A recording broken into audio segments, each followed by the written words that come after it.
আলো জ্বালাই না, আগে কাপড় পরো, তারপর। নিতু বিছানায় হেলান দিয়ে বসল। পাতলা কাপড়ের চাদর দাঁতে দাঁত চেপে ধরে ব্লাউজ পরে নিল। পরক্ষণে বাদলের পিঠে আলতো করে হাত রাখল। বাদল উপুর হয়ে শুয়ে আছে, খালি গা তার। নিতু হাত রাখতেই বুঝতে পারল ওর শরীরের তাপমাত্রা একটি বেশি। শরীর খারাপ? বাদল বিরক্তির স্বরে বলল, না। নিতু ধীর পায়ে বিছানা ছেড়ে নামল। সুইচ টিপে আলো জ্বালাল। নিতুর গায়ে তখনও পেটিকোট আর ব্লাউজ। বাদল ভ্রু কুঁচকে বলল, তোমাকে না বললাম কাপড় পরে আলো জ্বালাতে? নিতু জবাব দিল না। এবার ওয়ার্ড্রোব খুলল। ওয়ার্ড্রোবের ডেস্কে দুটো শাড়ি রাখা, একটি গা নীল, অন্যটা কালো। সে কালো শাড়িটা হাতে নিল। শোবার ঘরের সাথে অ্যাটাচ বাথরুম। এবার বাথরুমের দিকে পা বাড়াল। আনমনে শাওয়ার ছেড়ে গা ভেজাল নিতু। বৃষ্টির ন্যায় পানি ঝরছে, প্রথমে মাথায়, কপাল বেয়ে নাকে, তারপর গলায়, একসময় পেটে, তারপর পা বেয়ে বাথরুমের টাইলসে মিশে যাচ্ছে অজস্র জলের স্রোত। শাওয়ারের পানি একটু বেশি ঠান্ডা, নিতুর ইচ্ছে করছে না গোসল করতে, কিন্তু কোনো উপায় নেই। বাদলের সাথে আজ নিতু একটু বেশি শারীরিক মেলামেশা জড়িয়ে গিয়েছিল। উত্তেজনার চরম বিমুখতায় আজ একটু বেশি বিশ্রী হয়ে গেছে তার পুরো শরীর। গায়ে সাবান মাখতে মাখতে আয়নার দিকে তাকাল নিতু। সে দেখল নিজেকে একটু বুড়ি হয়ে যাচ্ছে কি। চোখ বন্ধ করল পরক্ষণে, আর বিড়বিড় করে বলল, ৩৩। কিন্তু বাদলের বয়স ২৭। ওর বয়সের তুলনায় কাছে আমি কি বুড়ি। হঠাৎ শাওয়ার থেকে পানি পড়া বন্ধ হয়ে গেল। টুপটুপ করে ফোঁটা ফোঁটা পানি পড়ছে। শাওয়ার বন্ধ করে আবার ছাড়ল। টেপ ছেড়ে দেখল পানি নেই। অগত্যা সাবান মাখা অবস্থায় বাথরুম থেকে বেরিয়ে এল নিতু। বিছানায় বালিশের নিচ থেকে মোবাইল বের করল। বাদল দরজার শব্দ পেয়ে মাথা ঘুরে তাকাল। নিতুকে কাপড় ভেজা গায়ে দেখে তার মন কেমন উচাটন করে উঠল। ভেজা শরীরে নিতুর সব কিছু স্পষ্ট ভেসে উঠেছে। দেখতে কেমন হট লাগছে তাকে। এইদিকে নিতু বাদলের দিকে আর চোখে তাকাল। হঠাৎ নিতুর চোখ পড়ল বাদলের আন্ডারের দিকে। কেমন পই পই করে দাঁড়িয়ে যাচ্ছে। ইচ্ছে করছে হাত দিয়ে ধরতে, কিন্তু একটু আগে তো বাদলকে খুব জ্বালিয়েছে মিতু। এখন আবার কিছু করতে গেলে বাদল নিশ্চিত বিরক্ত হবে। তাই এইসব চিন্তা বাদ দিয়ে রফিকের নাম্বার ডায়াল করল নিতু। ওপাশ থেকে রফিকের কণ্ঠ, সালাম আলাইকুম ম্যাডাম। রফিক ভাই, ঘুমাচ্ছিলেন? না ম্যাডাম, বসেছিলাম।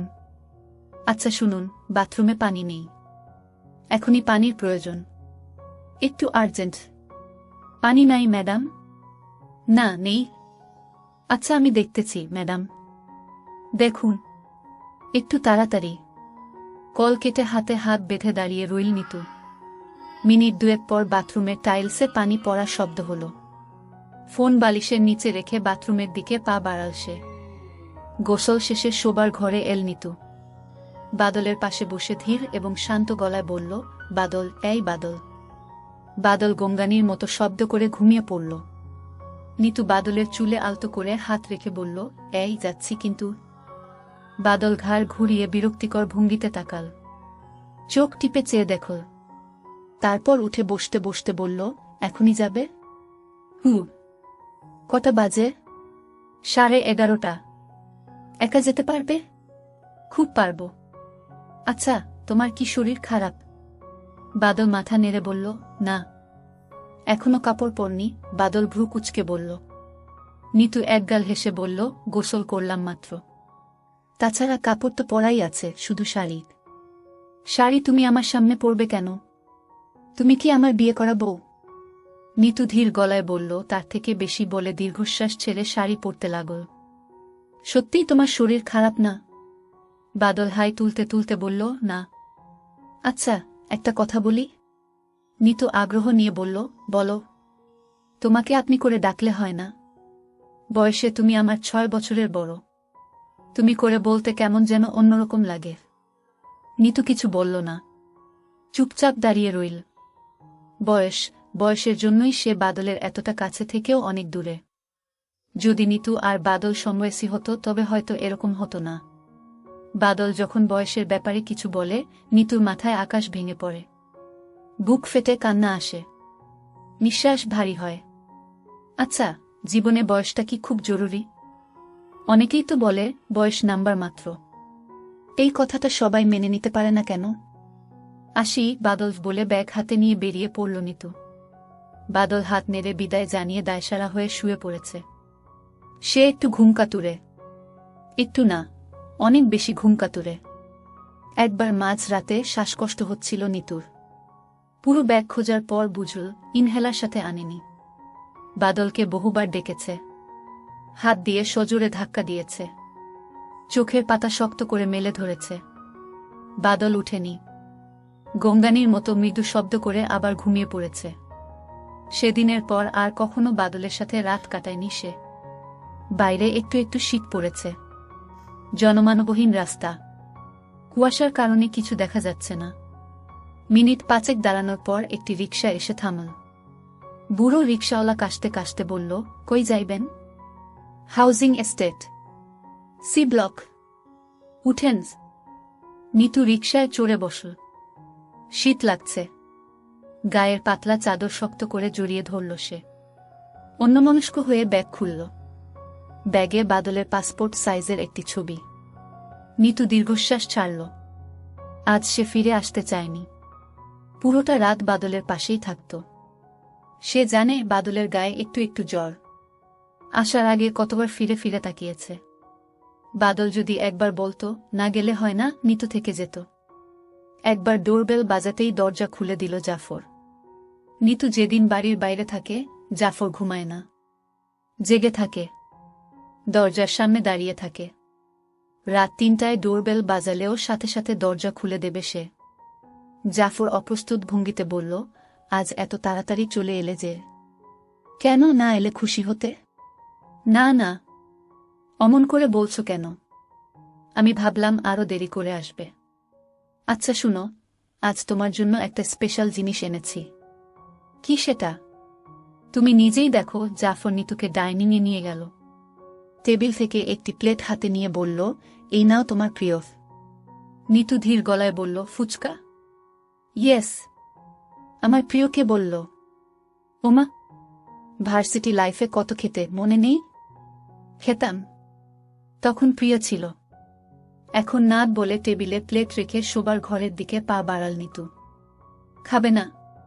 খিদে নেই। খেয়ে এসেছ? না, খাইনি। আচ্ছা, মুস্কানকে খাইয়েছ? হ্যাঁ। তুমি? জাফর অসহায় ভঙ্গিতে বলল, তোমাকে ছাড়া খাই কি করে? তোমাকে ছাড়া আমি যেভাবে খাই ঠিক সেভাবে খাবে বলে দরজা বন্ধ করে দিল নিতু। বিছানার ঠিক মাঝখানে কাচুমাচু হয়ে শুয়ে আছে মুস্কান। নিতু বহুবার বলেছে বিছানার এক পাশে ঘুমাতে। মুস্কান শুনেনি। সে বলে তার বাবা এক পাশে ঘুমাবে আর নিতু এক পাশে। এসব কথা শুনে জাফর দাঁতে দাঁত চেপে হাসে, মুস্কানের গালেক পালে চুমু খায়, কোলে বসিয়ে বলে, না আম্মু, তোমার মা আমাকে ওই সোফায় ঘুমাতে বলেছে। মুস্কান গাল ফুলিয়ে বলে, মা কি তোমার উপর রেগে আছে বাবা? জাফর হাসতে হাসতে বলে, না আম্মু, আমি ঘুমিয়ে পড়লে প্রচুর নাক ডাকিত, তাই তোমার ঘুম ভেঙে যাবে, তুমি আর ঘুমাতে পারবে না, এজন্যই তোমার মা আমাকে সোফায় ঘুমাতে বলেছে। তারপর বাপ মেয়ের অনেক কথা হয়। নিতু গম্ভীর ভাব নিয়ে দূরে দাঁড়িয়ে দেখে। একসময় বিরক্ত হয়ে চলে যায়। বাপ মেয়ের কথা ফুরোয় না। মুস্কানের পায়ের নিচ থেকে বুক পর্যন্ত চাদর টেনে দিল নিতু। ছোট্ট 5 বছরের মেয়েটা। এই মেয়েই নিতুর একমাত্র সম্পদ, বেঁচে থাকার ওষুধ, বুকের ধন। জানালা খুলে বাইরে দৃষ্টি রাখল নিতু। দোতলা বিল্ডিং, ওপাশে কুয়াশা চাদরে ঢাকা সরু রাস্তা। শীত পড়েছে। গায়ের চাদরটা আরও একটু জড়িয়ে নিয়ে বাদলের নাম্বার ডায়াল করল। 2বার কল কাটার পর 3য় রিসিভ করে বলল, হ্যালো। গলাটা ভারী। নিতু ধীর গলায় বলল, বাসায় চলে এসেছি। আচ্ছা, তোমার কি শরীর খারাপ করেছে? না, আমি ঠিক আছি। জ্বর কিংবা মাথা ব্যথা? না, নেই। বাদল, তুমি কি আমার থেকে কিছু গোপন করছো? ওপাশ থেকে জবাব আসলো না। নিতু কড়া গলায় বলল, বাদল। এই বাদল। এবারও কোনো জবাব আসলো না। কানের কাছে আলতো করে ফোন ধরে রাখল নিতু। সে জানে বাদল ঘুমিয়ে পড়েছে।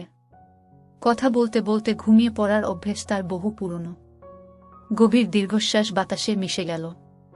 এই গল্পের পরের সব পর্ব পেতে আমার আইডি-তে ফ্রেন্ড রিকোয়েস্ট দিয়ে মেসেজ করুন। পাবেন পর্ব।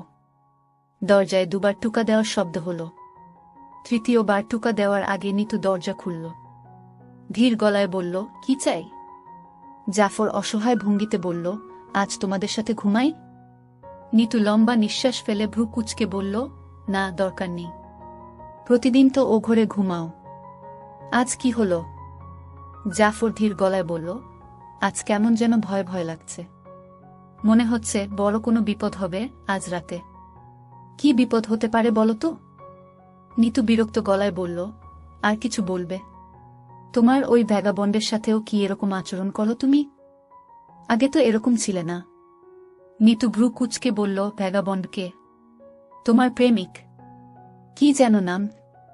তুমি ওকে ভ্যাগাবন্ড বলো কোনো সাহসে? ওমা, সে তো ভ্যাগাবন্ডই।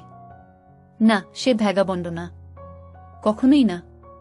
তুমি আর কখনো ওকে ভ্যাগাবন্ড বলবে না বলে দুম করে দরজা বন্ধ করে দিল নিতু।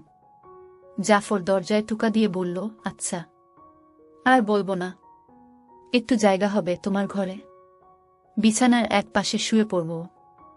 ওপাশ থেকে সাড়া না পেয়ে জাফর বলল, ফ্লোরে শুয়ে পড়ব। এতটুকু দয়া করো।